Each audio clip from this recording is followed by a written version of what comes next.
Salam, kanalıma xoş gəldiniz. Bugün mən sizə çox dadlı pirajki resepti paylaşacağım. Bunun üçün bizə lazım olacaq 420 ml süd, üzərinə 1 çay qaşığı şəkər tozu və yarım stəkandan biraz az ılıq su. Bunları qarışdırıram. Üzərinə 1 yumurtanı əlavə edib qarışdırıram. Və 1 xörək qaşığı maya durur. Və 650 qram unu da az-az əlavə edib belə qarışdırıram. Üzərinə isə 1 xörək qaşığı duz. Bunları belə əllə yoğururam. Yumşaq xəmir alınmalıdır. Ələ yapışan yumşaq xəmir. Və üzərinə 4 xörək qaşığı duru yağ. Elə yağla da xəmiri yığışdırıram.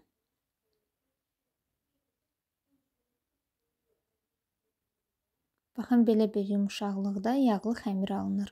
İndi isə bu xəmiri bükürəm və qoyuram 1 saat gəlsin.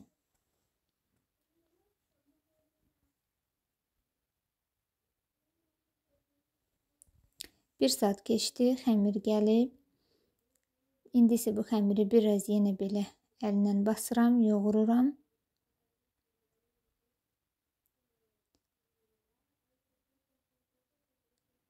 Və yenə də üzərini büküb qoyuram 20 dəqiqə yenə özünə gəlsin.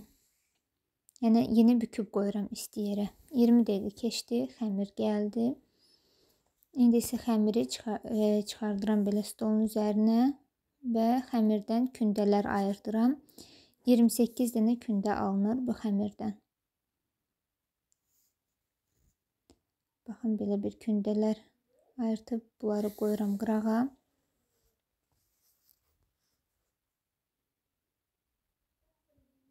Üzerini təmiz dəsmalla örtürəm və 10 dəqiqə saxlayıram kündələr özünə gəlsin. Sonra isə mən burada 500 qram kartof və 2 baş soğan. 2 baş soğanı qızartmışam, doğrayıb və üzərinə pörtətən, yəni soyutma kartofu da əzib əlavə edib qarışdırmışam. Duzu istiyotu da yenə də sizin zövqünüzə görədir.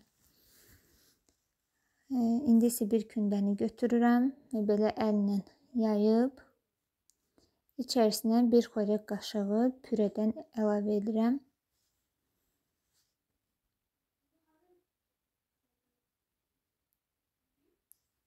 Və belə videoda gördüyünüz kimi bükürəm. Siz bunu belə videodakı kimi büksəz, bişəndə içindən kartof axan deyil. Baxın, belə tikiş yerini də elə bil içəri basıram. Və belə yığıram bir qırağa. Bütün kündələri enli ilə hazırlayıram. 10 dəqiqə gözləyirəm. 10 dəqiqədən sonra isə qızmar yağın içərisinə atıram. Baxın, belə üzərində qabarcıqlar əmələ gələndə deməli alt hissəsi artıq bişib. Pirajkiləri belə çevirə-çevirə bişirirəm. Çox tez bişir, çox yüksək xodda da bişirməyin, orta xodda. Mən bəzilərin belə xəmirləri dartıb uzun sov hazırladım. Siz mən videoda hazırladığım kimi yumrular da eləyə bilərsiniz. Yəni topuş, necə deyim, topuşlar da eləyə bilərsiniz. Baxın, belə alınır, çox dadlı alınır, yumşaq alınır. Siz də hazırlayın, nuş olsun sizə də. Kanalıma abunə olmağı, like qoymağı və mənə şərh yazmağı unutmayın. Çox sağ olun.